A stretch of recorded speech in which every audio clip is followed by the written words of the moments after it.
Well, hello everybody. Hey there. How are you doing? Um, how's everything going? Here I am checking in. Oh, I don't know. I need to change that. But oh boy. All right. Well, anyway, how do I change that comment? I completely forgot. But we'll fix that later. Here I am, just being live after not being live for a long time, literally. And there's a ton of good reasons for that. And you know, I could go through many of them, some of which are just, hey, I needed some time and I wanted to focus on some other stuff. The other, which is why I'm here, is because I've been in a play.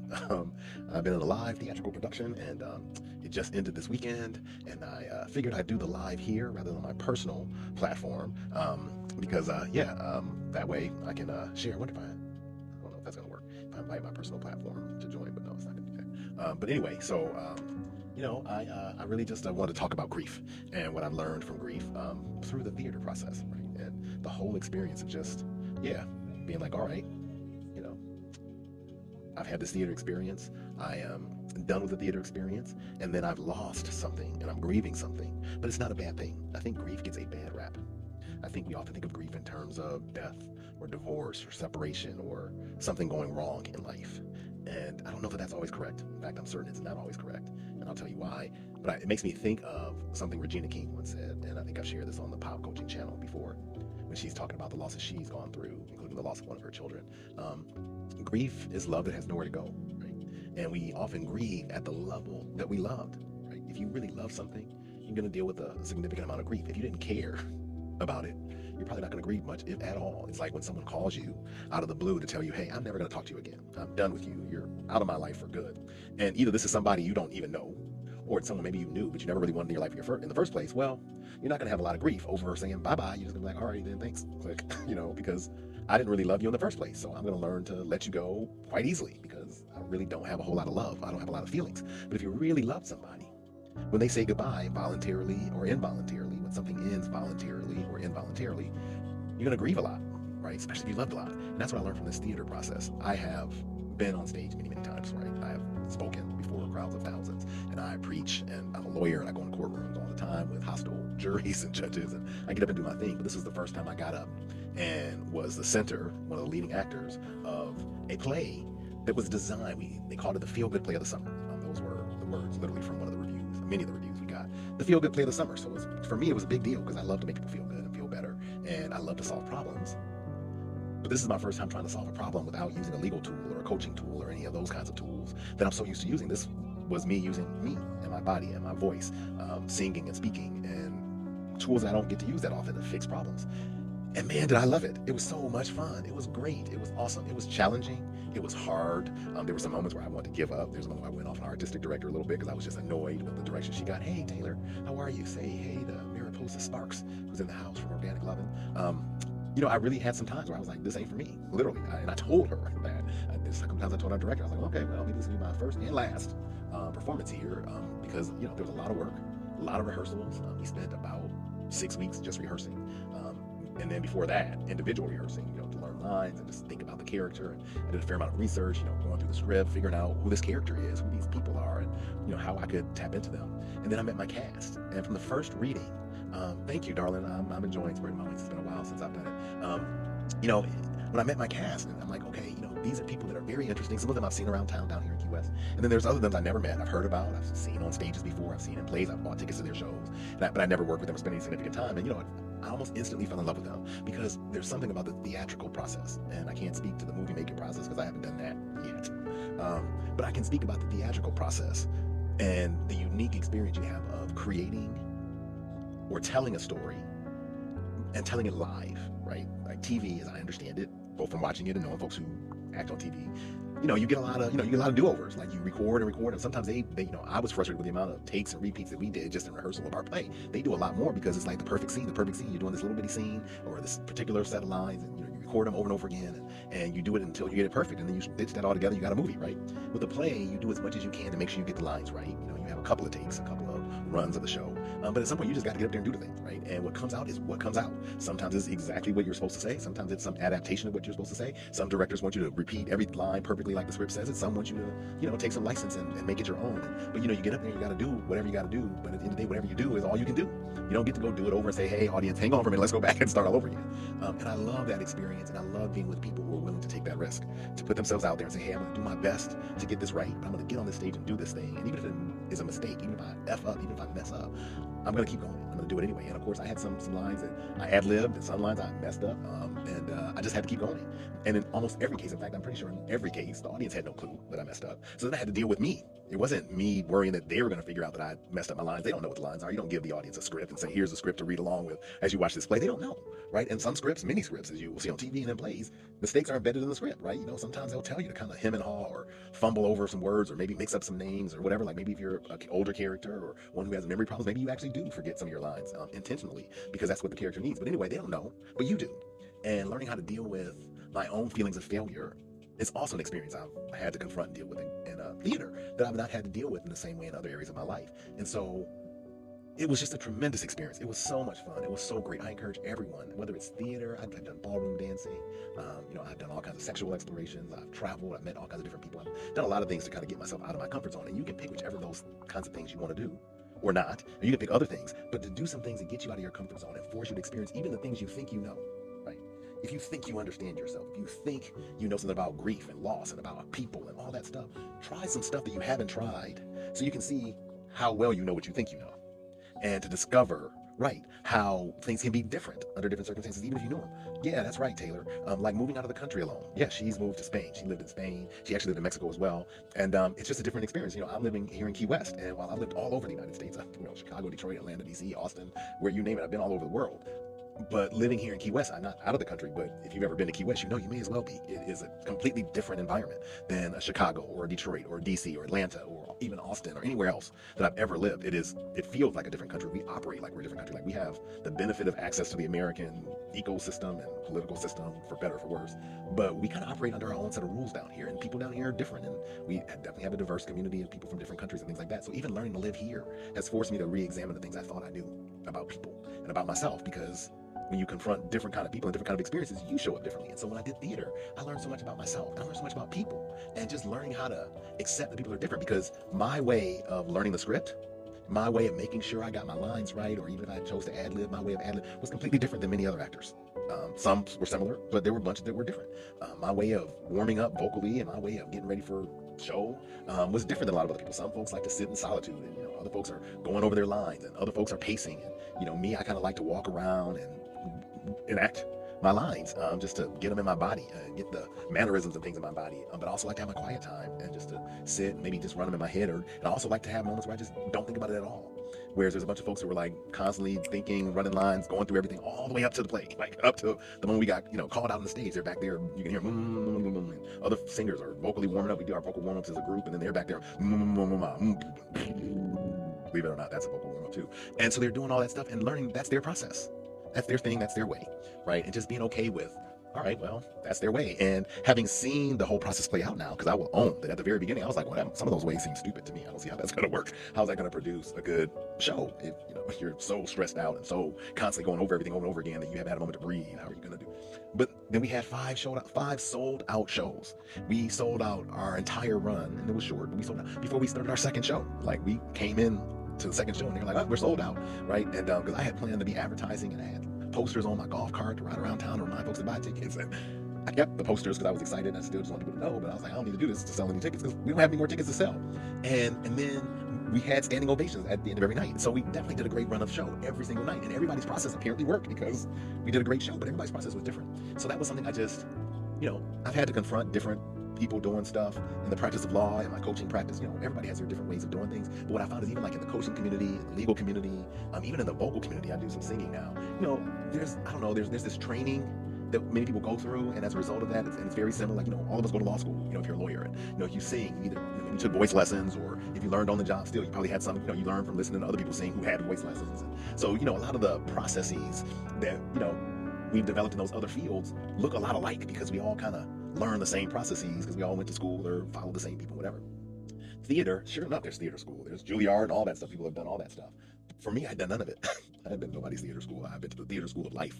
I've lived enough and met enough people to where, people throw me, you give me a character and I'm like, okay, who does this character feel like to me? And that's how I decided to embody my character. What parts of this character is similar to me? And that's how I embody my character. But then I just watched people and I just figured out what worked for me. I kind of had no other choice. It was like on the job training on steroids because again, you got rehearsals and then at some point you got to get on that stage and you got to do the thing. And if you're a leading character or the lead character, like in this case, the whole business revolves around, the whole play revolved around me because I was the CEO of the business. So, they call me Big Daddy, I was, we have, have three big scenes and they kind of anchor the play and they open with Daddy's happy, making an announcement, and doing a TV commercial because the business is doing so well. And then there's another set of big announcements, giving out awards and announcing that we're going public and whatever. Those are all Daddy's happy scenes. Then my people run amok and cause a whole shit show of problems, tampering with scales and committing weight fraud and getting busted. And so then there's the Daddy's mad scene. I got to be explosively angry and pissed off and ready to fire everybody. And then there's the Daddy's happy scene at the end when everything comes back together. And I know how to be happy. I know how to be mad. I know how to do all those things.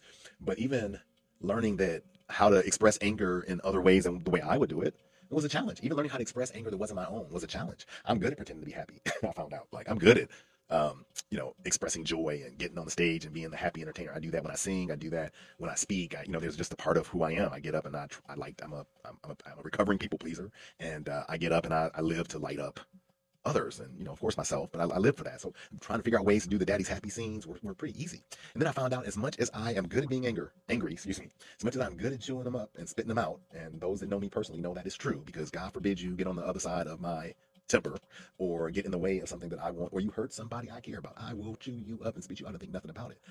But those are active real emotions that are happening at that time in my body, in my life. And so, yeah, sure, right? But when I'm not actively experiencing a threat or a problem or trying to save somebody or fix something or have a good reason to be angry, when I have to channel it, that was really hard for me.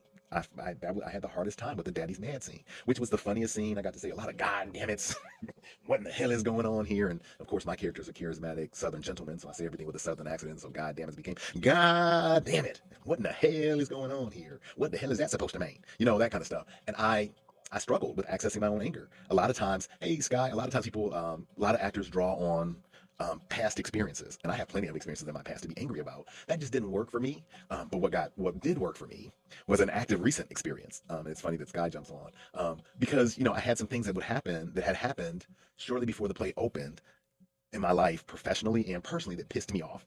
And one of them was I had a court case where I had a judge that just acted a fool, and I wasn't having it. And that's one thing I think the judges, is why I'm hoping to retire real soon, because I don't think they're used to this version of Jamal the lawyer, who usually is kind of like, I'm direct and I can take whatever they want to dish out, but I'm usually a little bit more professional and reserved and whatever. But this dude has been really tapping into his emotions because he has to do this play. So this dude responds quite differently in court. This dude that's acting while he, on the side while he's also still practicing law. So this judge was going off about some stuff, and I was like, look, make a decision, Your Honor. Decide. You can grant or not grant my motion. You can whatever, but what you're not going to do is yell at me. What you're not going to do is talk to me like you're crazy. Make a decision, and I'm getting off of this court call. Like, I'm not sitting here all day. I sat here for an hour and a half waiting on you to get here, and I got other stuff I need to do. In my mind, I'm thinking, this play. I'm like, I got to go get ready to get to the theater, get dressed, get makeup, get all this stuff done, and I'm waiting on you to yell at me about some stuff that I don't think you should be yelling at me about. But fine, you want to yell, fine, yell, say what you got to say motion denied, give me my order, and let me move on, because I have a right to go appeal it and deal with it and whatever later. And so the judge was not. He was trying to make me stay, and, blah, blah. And I'm like, look, Your Honor, I'm on Zoom. I have other plans. I did not commit to be here all day, so I kind of was like, do what you're gonna do, and I'm out of here. And I closed it and I left respectfully, but that, whatever. And that, but that exchange did provide the first bit of fuel in my fire, because the next day when we started rehearsing, they were like, "Oh, Daddy was really mad." And I was like, "Okay, I'm gonna use that." So I'm gonna start seeing the judge when I'm going off on this particular employee in the play, and then. We had opening night. I did all that. Yes, method acting. I did all of that, and it was good. And we had a great opening night, great reviews, all that stuff. And then day two came along, and a little surprise showed up that I certainly was not expecting. Our theater has, we have a theater, and then we have a bar outside that we operate. We don't hire a company. We don't have a distributor. We buy all the liquor. Our theater buys all the liquor. We house it in house, and we usually invite local bartenders from other restaurants and establishments that are friends of the theater to host the bar, so that we pay them, and then they get tips and whatever. But it's to help raise money for the theater, right?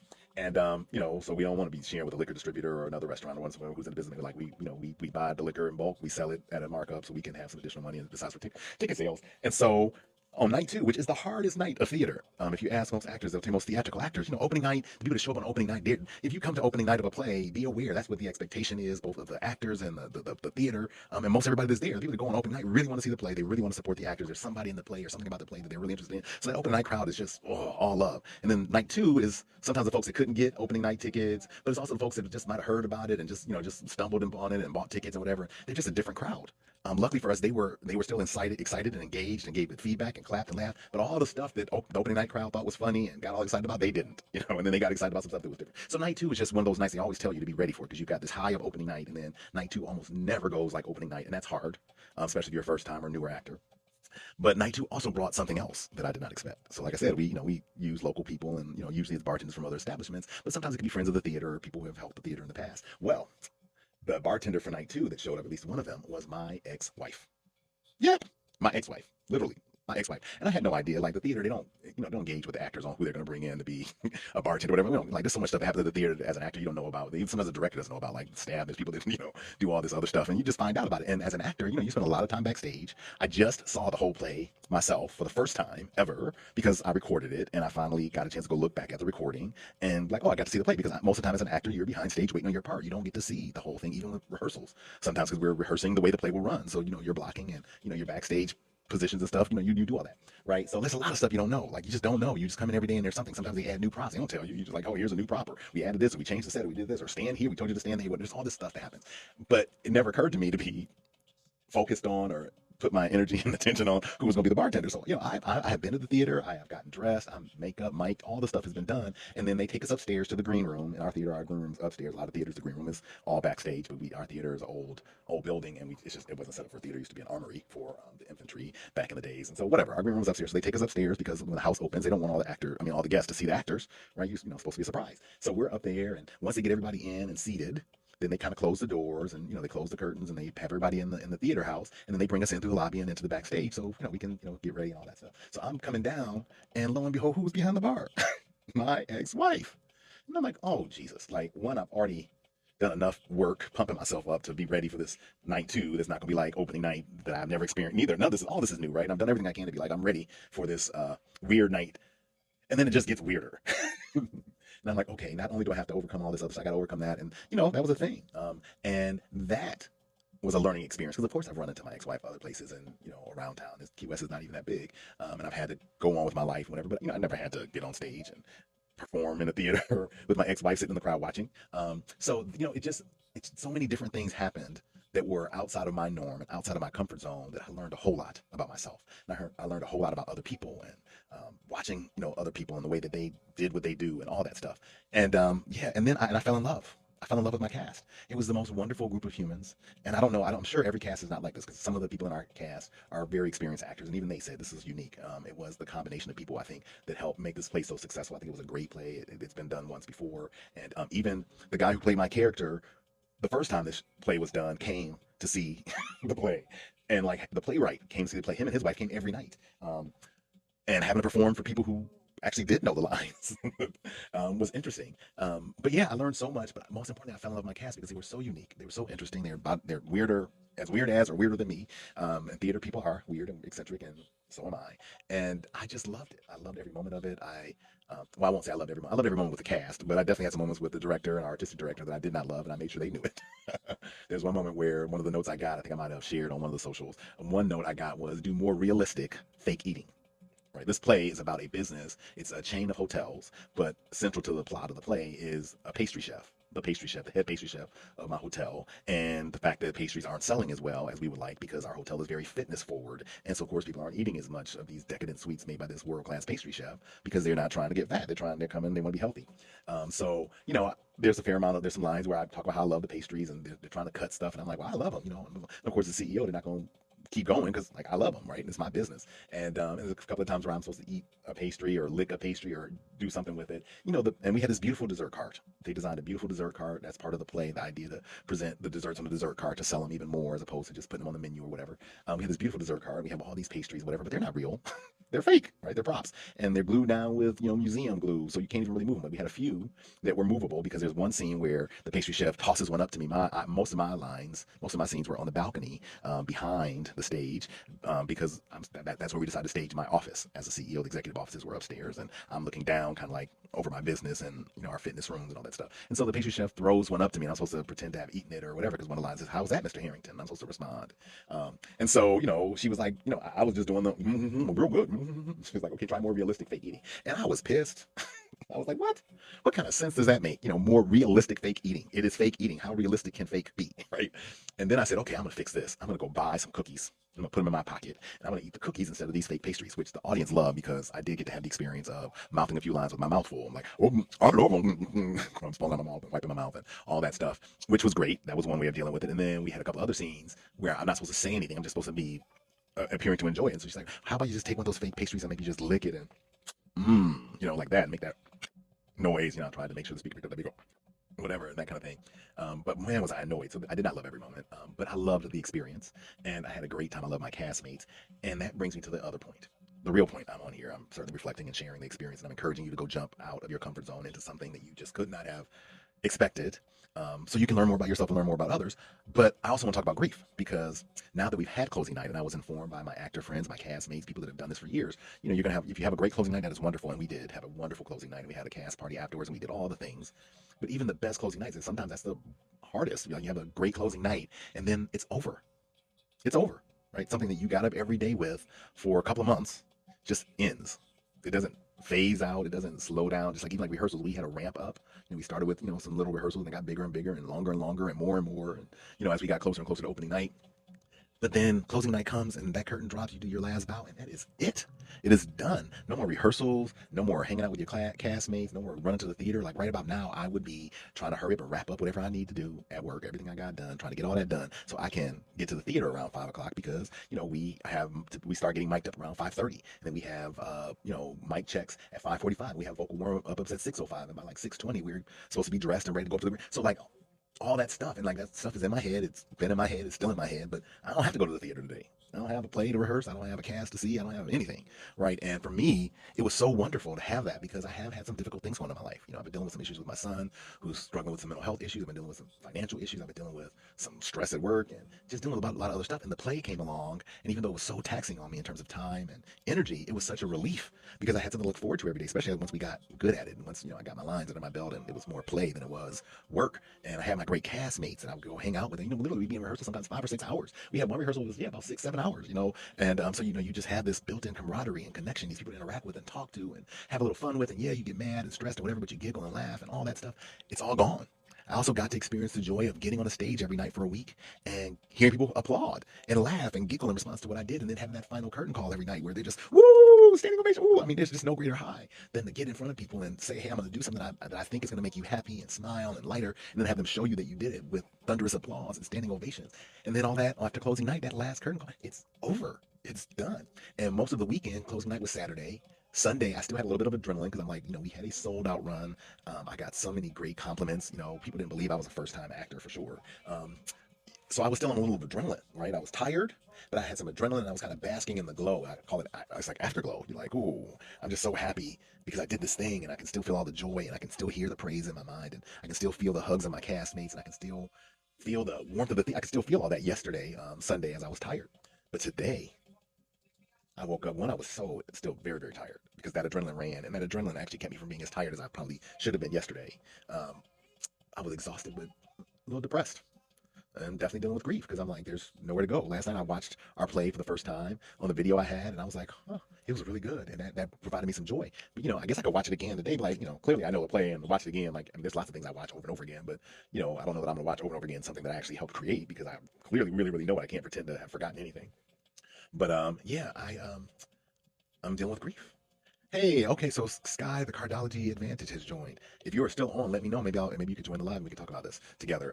Sky, I don't know if you're still on there, but yeah. So like now I'm dealing with this grief, and like it taught me, it's teaching me, because I've dealt with grief for sure. I lost my mom. I've gone through all kinds of grief around my son, who's still alive. But mental illness, you go through a process. You feel like you're losing your child. You're losing your loved one, because mental illness takes what you knew of them away and then replaces it with something else, and maybe you don't always like as much. And I've dealt with losses of friends. I had a law partner that I kind of grew up with, and the law died last week during our run. I've had a lot of experiences with grief. I've gone through a divorce.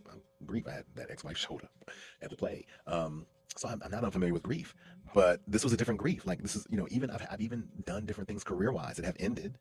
I've been the CEO of a couple of businesses, and at some point we achieved our objectives, or I decided to leave, and I've left. And like leaving a job when that's grief or whatever. But it's kind of like you go find another job. You go find another job, and you don't really think about the old one anymore. So a lot of times you leave a job you didn't like it in the first place, because if you liked it so much, you probably would have stayed a little longer. So you don't grieve it as much. And even if you get fired from a job that you really really loved, the firing kind of pisses you off enough to where you don't sit there and feel sad about it. You're kind of more mad.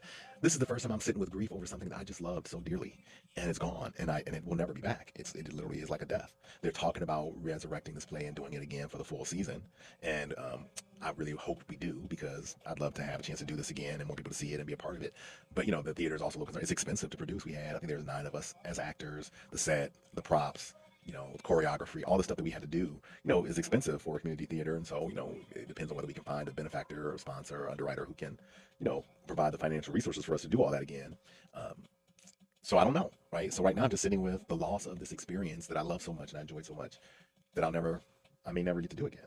I'm sure I'll have other plays. I'm sure I'm hooked. I'm sure I'll do other plays. I'll do other things in the theater, but it'll be a different cast. It'll be a different play. It'll be a different experience. So this one came. I was present. Something I also teach a lot about in coaching. One of the beautiful things about theater, I felt the same way about ballroom dancing, is the power to command your presence. Like that's why I think I'm having so much grief, because this is one of those things that required me to be present, and I leaned into it. And I was present. I was with the people. I was with my cast. As a good actor, you have to listen, right? You think you know the script, you think you know the cues, but you still got to be listening, because what if they don't say? What if they miss a line? What if they say it differently? What if it comes out differently? What if they're a little bit more funny? You can't come back with your little smart ass comment line if somehow the way they said the line, the audience laughed at. So maybe you got to laugh with them. All this stuff. So you have to be present. And what a gift that was, because it forced me to vacate all the drama and everything else that's going on in my life and to be present. It was one of the reasons why when my ex-wife showed up, surprise, as the bartender that night, it didn't impact me as much, because I was like, well, Jamal knows her. Jamal divorced her. Jamal would be bothered by her being here. But Bill Harrington didn't even know who she is. I'm just going to be Bill Harrington. I don't know this chick. Like, she's just one of the people that's coming to see my play. And I was able to step out of what otherwise would have been a stressful situation and step into something else that was beautiful and warm and didn't have all that drama. So, yeah, I'm having grief. You can grieve some things that you really, really liked that never really died or whatever. You didn't have any bad experience. It's just over, right? Some things come into our life for a lifetime, some for a reason, some for a season. And, play roles, theater roles, they come for a season. As an actor, you don't get to do it indefinitely. And it's sort of the point of life and being present. Tomorrow's not promised. This moment is all we have. You got to be present. You got to embrace it, experience it, the good, the bad, whatever, because it will never come again. Even if we do that play again in the full season and we run it for weeks, it probably will not, it won't be the same. It'll be in a different environment. It'll be with different, we'll have different guests. I'm sure we'll have some different cast members. Hopefully everybody will be able to return, but that's never guaranteed. That depends on what other folks' schedules are if they're in another play. Maybe we'll have different crew. Everything will be different. So that experience was very special to me. It was very unique, and I'm grieving it. And I wanted to share that for those of you guys that, like me, think grief. In fact, you do know grief because you definitely grieve. You've had loss. But to give you permission to expand your definition of grief and your understanding of grief, to include those things that pass us by or end, because they have to. Even though you've enjoyed it, even though there's no trauma, there's no divorce, death, nothing like that, things naturally come to their end, as everything must, including us. And that also is a grief experience. And if you really love the experience because you were so present in it and you had so much fun, well, that ending, as natural as it may be, can bring a lot of grief. But what a gift that is. Like, we often get upset, oh, grief, and they send you to grief counseling and all this stuff, which I absolutely recommend and I've done around like my mom and my son and all those other things that were difficult that have all these other layers in them. But grief doesn't always need counseling. Grief is not always a problem. Sometimes it's a blessing. Sometimes it's just a sign that you did the thing and you did it well, that you loved it and you had a great experience, whether it's a relationship with a person or a thing. Some people sometimes are in our lives for just a season and then they just move on. And and I remember seeing a scene in I think it's Kung Fu Panda. I love kids movies. I'm a dad, and there's certain movies I really love. The Kung Fu Panda series is one of them. And I think it's Kung Fu Panda 3. I think it was. Maybe it was Kung Fu Panda 1. Anyway, at some point, Master Oogway, who's like the master, he's a turtle character, he's like, I'm gonna go on. I gotta go. His life's coming to an end. Like, what will you do when you'll go? And he responds back, you will miss me. Actually, no, that was not Kung Fu Panda. That was Merlin, which is a series that you can find now. I think it was BBC that produced it, but it's on Amazon Prime, and it's a reenactment of the story of Merlin and King Arthur and the Knights of the Round Table, and it's so, so good. And there's a dragon in there, the great dragon, Kiljara, and he's held captive by the king, the then king, King Uther, because he doesn't like magic and he's held captive by the king, the then king, King Uther, because he doesn't like magic, and puts him into his dungeon, and yeah, and then he asks Merlin to promise to free him, and so at some point Merlin does, and at some point after the dragon's free, they have all this experience together, but then the dragon's like, I'm old, the dragon's like 1,000 years old at that point. He's like, at some point I'm not long for this world, and then Merlin says, well, I've depended on you for so much, you've been here for me through so much. What will I do when you're gone? And he looks at me and says, why, Master Merlin? You will miss me. That's what you'll do. Right? Sometimes things go and we have grief, but it's a blessing. It's okay to miss somebody. It doesn't mean you got to go get them back. It doesn't mean you got to change anything that's anything wrong. You just miss them. And if you lean into that experience, which I'm trying to do, it's a blessing because I miss these wonderful castmates. I miss this wonderful play. I miss this wonderful theater. I miss all of that experience because it was, in fact, so wonderful for me. And not everybody gets that, right? Some folks have castmates they can't stand. Some folks get cast in plays and they thought it was going to be good and they don't like it. And sometimes have jerks of directors and sometimes they hate the theater. There's all kinds of things. Some people just don't have a good experience. I got to have the best experience with some of the best people, so much so that I miss them immensely. And even though there's some sadness and there's some negative emotion associated with that, there's some beautiful stuff too that I get to miss them. And luckily, there's some hope that I'll get to see them again. And luckily, these people live all down here, so we've already talked about getting back together. And even after our cast party, some of us went out and did some singing and karaoke together. And I'm sure we will see each other again. Some of them live not far from me, so I'm sure I'll see them again. But that particular experience, I don't know that I'll get to ever do again. And I'm learning to be okay with just missing it and missing them and missing that experience. And that's a blessing for grief. Like grief is not always a bad thing. Sometimes it is a blessing that something or someone came into your life that you love them so much that when they're gone, you will miss them. Allow yourself to miss someone. Allow yourself to miss something. Allow yourself to love so much that, yeah, when it's gone, it's going to hurt. There's a song by Martina McBride, and she is, called Anyway. It's like, things don't always work out the way I think they should, but I'll do it anyway. You can love someone, and in a heartbeat, they can choose to walk away. Love them anyway, right? Just because there's going to be some grief, just because there's going to be some loss and some negative emotion, is not a reason not to do it. So that's my message today: is to lean into love, lean into new experiences, lean into getting out there and doing stuff that pushes you out of your comfort zone, so you can experience the world through different eyes and different ears and different tastes and smells and touches and everything else, and you can experience yourself. And I think theater is one of the best ways to do that. It's not the only way, so you don't have to do that, but I sure as hell loved it, and I sure as hell will do it again. I think my post that I shared about closing night is that I'm going to put it into the universe. I've already told the theater, y'all want to do this again? You want me in another play? Let me know. I'm game, even for the stuff that drove me nuts. I'll do it again if this is going to be the output or the outcome. So whatever it is, find something that pushes you out of your comfort zone, that exposes you to different people, thoughts, and things, and then hopefully you'll love so much that when it's over, you'll miss it, and be okay with that. And when you have those feelings of grief and missing somebody, even if it's a tragic loss, I think about my mom all the time. I miss her so much. But what a joy it was. What a blessing it has been to have a mom that I loved so much, that I know loved me so much, that 11 years almost, it'll be 11 years in November after her passing, I still miss her immensely. But that's because I loved her immensely. I loved her unconditionally. She loved me unconditionally. There were no limits to our love. So, surprisingly or not surprisingly, I should say, there's no limits to the grief. I think the same thing is going to happen with this play experience. Like, I don't know that this grief will just end. It'll get better. It'll change. It'll change shape. But I think I'm always going to miss my castmates. I'm always going to miss this play. I'm always going to miss this experience. Just like I'm always going to miss my mom because I love them so much. It had a permanent mark on my life, and it changed me. It's like the song for good and Wicked. When Elfie and Galinda are singing. I have been changed for good because I knew you, because I did this thing. Give yourself the opportunity to do something in life with other people, other humans, preferably, that changes you for good in such a way that yes, you're gonna miss it, and yes, you're gonna have some grief, and yes, you're gonna have some sad feelings and some sad emotions, but you will be changed for good. All right. All right, that's it. It's 5 o'clock. I got to start working my way to the end of the day. But I thought I'd get on here and deal with this now while it was fresh on my mind and surprise some of y'all because I haven't been on here live in a while and just do a live. So here I am and here I go. See y'all later. By the way, if you're on Substack, find me on Substack, jamalimedwards.substack.com. I'm at jamalimedwards on Substack because that's where I'm going to probably do more lives than I do them here. I'm going to try to find a way to do them where they cross post across multiple platforms. But I really am starting to lean into more of my content living on Substack because one, it's easier to monetize there in a way that doesn't get controlled by the algorithm and TikTok shop and blah blah blah blah. And two, it's a more diverse platform where you can do video, you can do podcasts, you can do writing, you can do art, you can do all these other things, and it just doesn't have all the negativity that the other ones do. So if you are on Substack, please find me Jamal M. Edwards and follow me. And if not, look for me here. I'll try to get back here soon. All right, see y'all later. Bye.